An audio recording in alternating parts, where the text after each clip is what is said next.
welcome to the March edition of the Lit Gals. I had to pause and think, what month is it? But it is the first day of spring.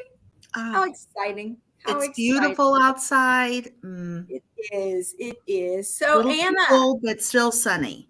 Exactly. It is that's why I had to stop and think, because my computer says it's like 42 degrees. And I'm like, ooh, that's not very springy, but the sunshine is quite lovely. So Anna, you want to go ahead and introduce yourself and we'll get rolling? Yes. Hello. My name is Anna Cook, and I am a professional literacy specialist.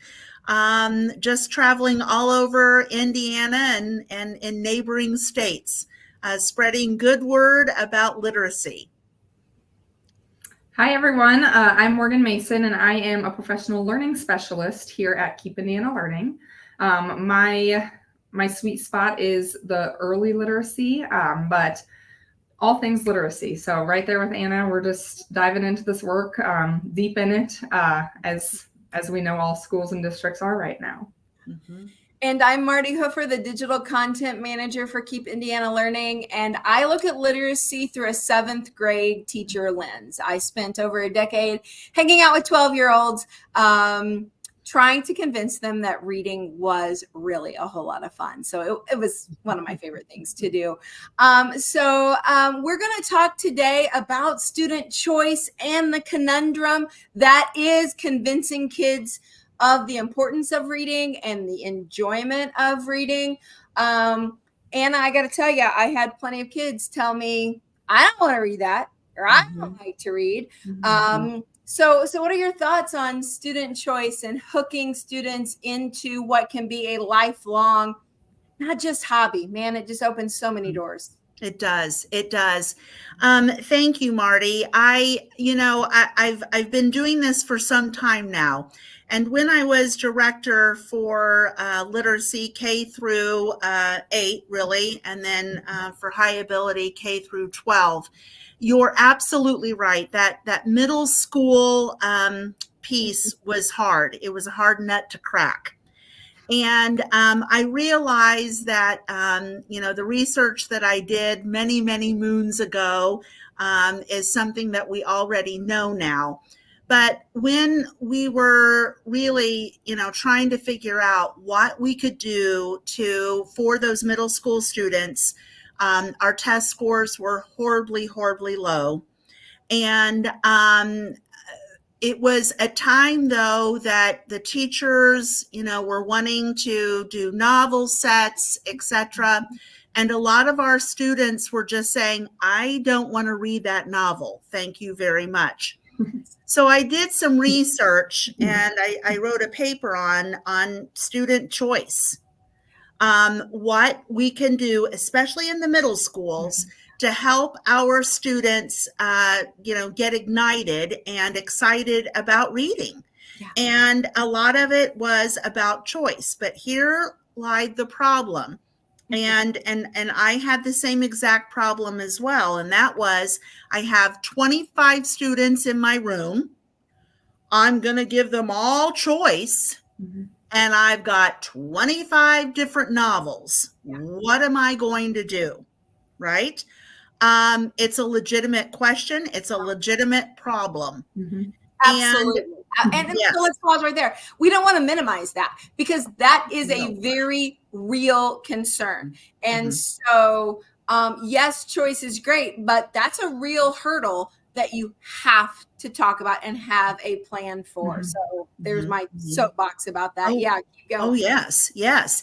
And so what I did was I really started delving into other people's research of, if they're offering choice, if their students are all reading different novels, etc., how do you as a teacher, as an educator, know that your students are on track? How do you know if they're legitimately reading the novel? How are you going to take grades per se? How are you going to tie that into the state standards and other things that you are working on in a mini lessons, etc., for a unit? How are you going to do that?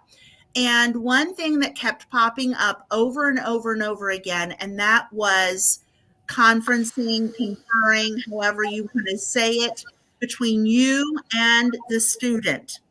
I'm not talking 10, 15 minutes, a laborious type of discussion. I'm talking setting the timer, and you know I love my timer on the phone, setting the timer for 5 minutes and just saying, start talking or let me ask a couple of questions.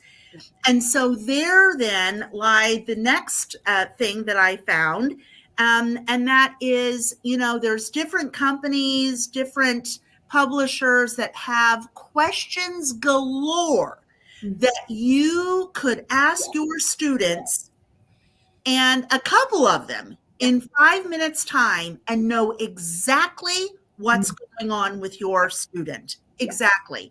So, for example, what is a wondering today that you had after you were reading, after you read today? What was one of the wonderings? Can you share with me a moment that felt like something changed in the story? What impact did that change have on you as a reader? Okay. What are you curious about while reading this? Did you become a stronger reader by reading this book? Why or why not? I love the reflection component of that. Yes. I mean, this is just half of a deck of questions that I pulled out from, from the stack. And once again, if you just Google questions during conferencing with middle school students, up comes pages full of questions. Okay, so Anna, this is not something I did, but as you read those questions, something that if I had a classroom, I would now go do tomorrow. I would pull up 3 of those questions, put them on the screen as my exit ticket. I want those to go into their journal. I don't want them to be handed to me. I want them in their journal so that tomorrow when I'm conferring, they have something written down for us to talk. Thoughtful response. Yeah. Absolutely. Fabulous. Because and Martie, you bring this up, and I think that this is such a good piece, and thank you very much for this. When we are conferencing, this isn't a gotcha. No, I'm not here to get anyone. I'm not here to see who's reading, and I am wanting my students to progress as in-depth readers, right? We've talked about, we can go wide, but that I Learn and the SAT now and everything is asking all of us to go deep, right? Yeah. So this isn't a got you. So Thank you very much, Martie, for saying, let's give it to them the night before. Yeah. Because honestly, if they don't answer it right there on the spot in those 3 minutes of class or 4 minutes that I've given them, they can think about it and come back tomorrow. I could honestly put them back on the screen the next day and say, hey, either finish the one you didn't do yesterday or pick another one. Because ultimately, all of those questions, well, maybe I shouldn't say all, but if I'm picking my questions well, they're supporting my mini lesson. They're driving towards standards. I'm being very intentional about what I'm doing to drive the boat forward. That's right. That's right. And so therefore, then building upon those questions and answers, then we can have some sort of a meaningful assessment on whatever that strategy or standard was that I'm focusing on for the week or 2 weeks or whatever it may be. Yeah. So Anna, student choice is very important to me. I mean, down to the, just there in the questions, I'm not just giving them one, I'm giving them 2 or 3 to choose from, because I feel like with middle school kids, they just want control. They just want to control some aspect of their life, because bless their hearts, their bodies are constantly changing. Their friendships are changing. The world is changing at this ridiculous rate. They just want something they can control. Well, let me give you a tiny avenue to control. And so what so student choice, always important to me, and down to how I planned my unit. So I had so much fun thinking about our topic today of student choice. So I was going to share a unit that I've used before, but I changed my mind, and I just went with a unit I've never taught. But if I were to teach it, this is how I would implement choice. So I was thinking about climate change, and I looked through my list of books that I have read, and this is part of the reason it's good to be a wide reader, because I already had years worth of books that I could just scroll back through and look at. So I pulled, and I'm not going to talk about these, they'll be listed in the show notes. I pulled these three. This one's by Jewell Parker Rhodes, one of my absolute favorite writers. Alan Gratz's book, 2 Degrees, and Everywhere Blue. This is a novel in verse, which is really fun. These are all about climate change. These are all books I have read that I highly recommend for middle school kids. So I would book talk these. I would talk about, we're going to do this unit on climate change, and I would book talk these. It would be real obvious to my students that I've read these, because I'd be so excited about them, because I get so excited about the books I've read. So I would talk about these. But then I wouldn't stop there, because frankly, I don't think 3 books is enough choice. I would throw in 2 more. And then I would pull both of these, Squirm and Haven Jacobs Saves the Planet. And I'd be real honest with them. I'd tell them I've not read Squirm, but I've read other books by Carl, and I know enough of what they're about that they're going to know I can talk intelligently about the book, but I'm going to be real honest. I haven't read it. So the kids who choose this know I haven't read it. So my conferences with them are probably going to be a little different, simply because I'm not going to be quite as specific in these conferences. And honestly, I'm going to be more curious in these conferences, because I don't know the answer. I want to know more. So they'll be more curious. And then Haven, I would just be like, nope, haven't read it either. But I'm bringing these to you as choices. So my students, and this is very normal, that I would have 5 different books going in my classroom at the same time. You'll notice these are all pretty much the same length. That's all. Them to finish at about the same time. But when we're talking about theme, when we're talking about setting, when we're talking about character development, and we're talking about plot, every one of these books has that. It doesn't matter what the literature is. I'm making sure I'm putting good literature in front of them that can drive those conversations. And then I would do something like this too. This is called Fire in Paradise. This is an adult novel. It's actually about the Paradise Fire that 2 of those young adult books are about. But we wouldn't read this whole thing. It's not meant for kids. But I would pull excerpts from it where we could then dive in and talk about vocabulary they don't know and more complex sentence structure, because it's a nonfiction adult text. So this is where I get to push them a little harder, but I'm right there with them. I'm not turning them to have these thoughts on their own. This is what we're doing together. This is the we do. Right. I love that idea, Martie. And let me tell you about the excerpts. I mean, I love the whole idea. Don't get me wrong, but I love that excerpt thing. And let me tell you why. Because also our older kids are having a really hard time with just having an excerpt from something, right? Reading it and then answering questions without knowing what's happened before and what happened at the end. Right. They're having a very hard time with the test on that. Yes, So you bringing them out with that and helping them, holding their hand and saying, we're going to read this excerpt, and we're going to really focus on whatever. Right. That really would help them out. And this one would work great because it's narrative nonfiction. So it wouldn't be so far from what they're reading, but it is nonfiction, but it's written in a narrative style. Obviously, I could find 14 dozen articles if I wanted to that were really hard and sciencey if I wanted to go true nonfiction. But doing narrative nonfiction, which is such a huge space in the adult world these days, you could take any topic and probably find something. So Morgan, we've talked all about middle schoolers and their not wanting to be a reader and wanting choice. Sorry, Morgan. But honestly, everything you guys were saying, I was like, yeah, that's the same for our elementary kiddos too, our little kiddos. I mean, it's the same thing for my toddler. Like your conversation about just they have no control over so many aspects of their life, and so giving them little bits of, okay, we're not going to give you total control, but we are going to give you choice in this. Yeah. And I think that's huge. And I think that starts at such an early age. Something that I would do in my first grade classroom is because some kids come in, they already have interests, they already have hobbies, they already have things that they're passionate about. But there's also a lot of opportunity as a teacher to plant those seeds in kiddos too. And we talked a little bit about classroom libraries and just exposing them to doing book talks and giving them tours of the classroom library and exposing them to all of these different types of books.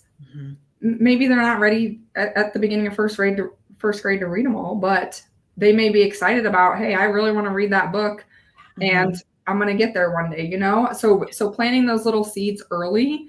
And I also feel like I had such success when they knew, like you said, Martie, a couple of books that you had read, you would share with your students like, hey, I've read this book. My first graders loved that. Like if they knew that I had read the book, or if a friend had read the book, I actually had a display that I would change out every couple of weeks where people could put books that they had loved. I love that. Yes. Or I might include one of my favorites. Like I would be like, oh, this was my grandma's favorite book. She read it to me all the time. Just like little nuggets like that. That are going to promote that choice and also start to instill that love of reading and love of different topics in those littles at an early age. Morgan, I'm so happy that you should say that, because a lot of our kids don't have a plethora of books like you do and our teachers do in their classroom library. And sometimes classroom libraries can be very overwhelming. Right. They don't know what to do. So you're introducing them to different books and, things to look out for in a book. Choosing that just right book is so important in the early years. Yeah. Because a lot of our kids just don't know how to pick a just right book. Yeah. Well, and Morgan, too, something you said that I had never thought about. You were talking about how you have, obviously, first graders can come in with passions and interests and curiosities. Obviously, I thought about that. But just because I'm interested in fire trucks doesn't mean I know there are books about fire trucks. Right. And just the idea that you're turning them on to, there's this whole world of books about birds or koala bears or whatever the passion of the moment is.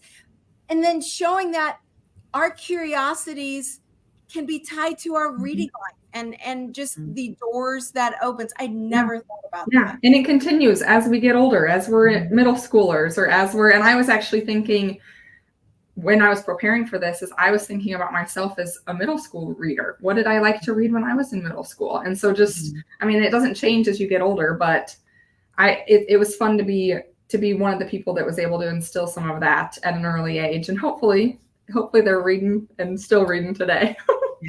Yes. So I got to put a plug in here for MidCon, our conference on June 26th and 27th. It will be all focused on middle school, not just literacy, but that 5th grade through 9th grade kind of middle space that we're talking about. So join us at MidCon. We would love to have you viewers there. Feel free to stop by and say hi.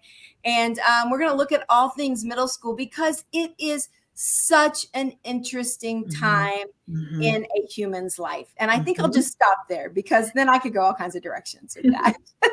I'm excited. This is not my world, so I'm excited to be an attendee and obviously helping as well. But I feel like I'm going to learn a lot.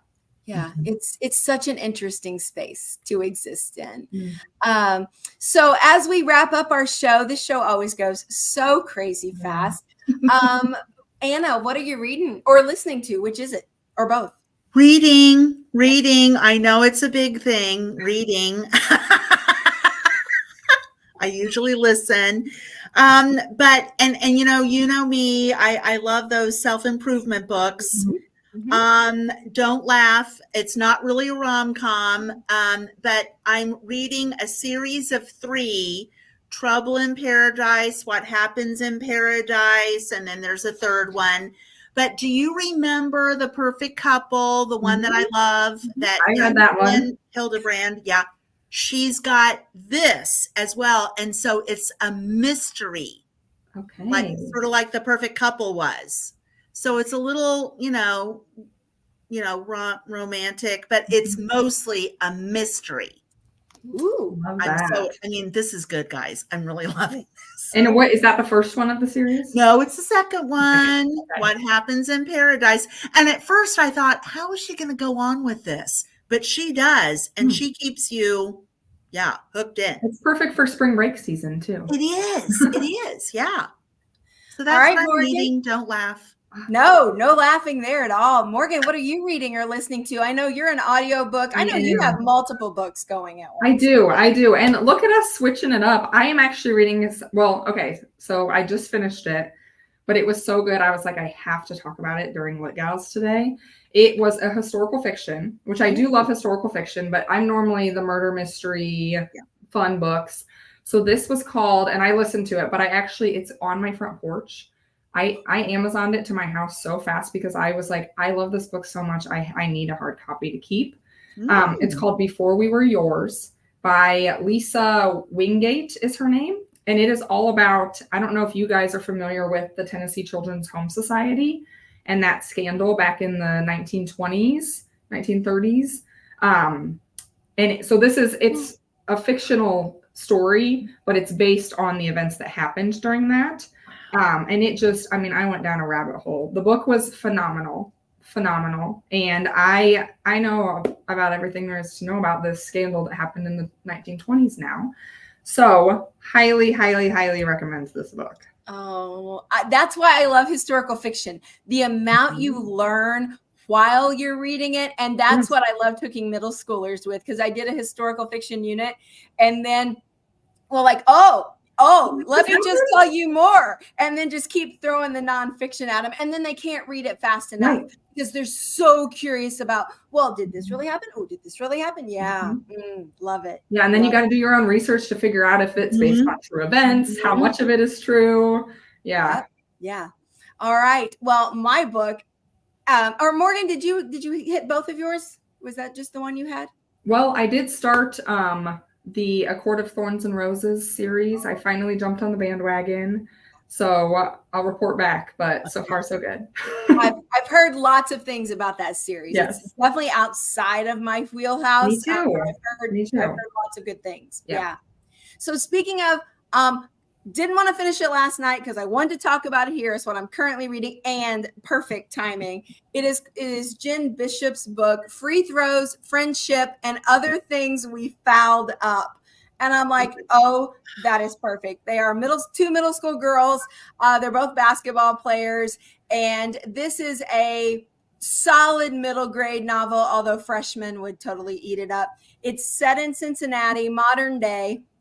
And one of the things that makes it so fun is there are these black pages that are the chapter breaks. Oh, I and love it them. says 64 days until March Madness. And so I started up in the hundreds. And so I don't know what day I'm to now, but I'm at well less than 100 days to March Madness. So it's like, this is going to be perfect. And it's good. It's classic middle grade literature. Oh, it's so good. So. Oh, okay. I just have to ask, how did you find it? I don't remember. I can never find things like that. Morgan, can you? No. She always finds. I know she does. Books. And I don't know if this is true. They just come down, dropping down from the sky. Yes. And I don't know if this is true about you, but I imagine you, Martie, just like walking around the library and perusing all the shelves. Yeah. Actually, though, I don't do that. You don't? Because I know about too many books. So today, right after I leave the show, I'm going to return this huge pile that's on my desk. And I have like 5 books waiting on hold for me. I follow a lot of authors on like Instagram and Twitter, and I see what they're talking about. So I don't necessarily read their stuff because they can only write so fast. But then what they're talking about tends to be how I find books. So I wish I just wandered. but I don't, because the list is already too long of Yeah. books I need to read or want to read. Yes. Yeah. I feel that.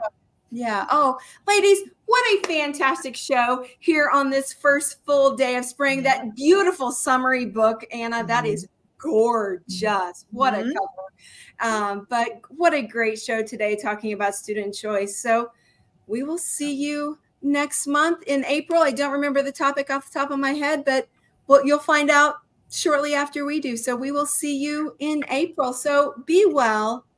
Do good work. And keep in touch.